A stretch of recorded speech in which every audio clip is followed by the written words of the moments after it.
bombing of Belgrade and all those things. So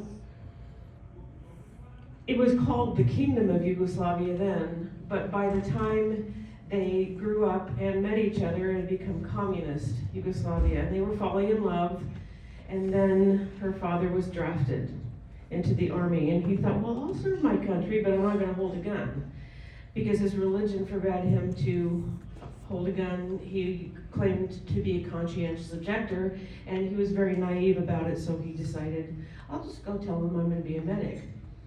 And as soon as he said that, they handcuffed him, took him to a prison cell. He was tortured. He was brought before a judge.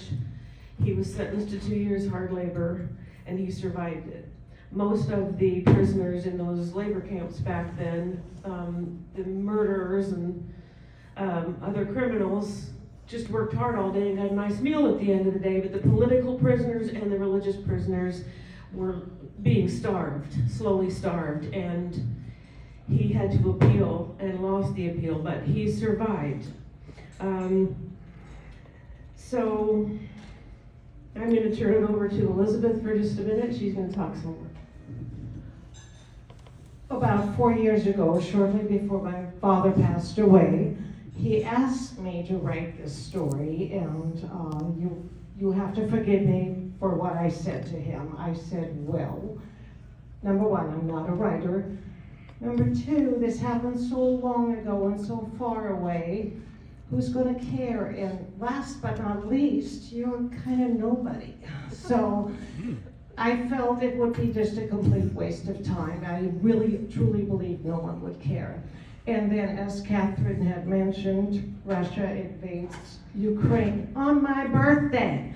So I'll never forget that. And I felt, oh my God, history is repeating itself. My father was right. He was always talking about, he loved America so much, but he always felt everyone here in this country was becoming so complacent about the freedoms they had and not being aware that they could lose them just like that. And so, again, I'm not a writer, but I had developed a wonderful friendship with Catherine through music, and she plays the violin, which was my father's favorite instrument, and some of you heard her play while we were standing in line, and she plays beautifully, and she could relate to my father and weave music into the story, and so that's how the whole process began.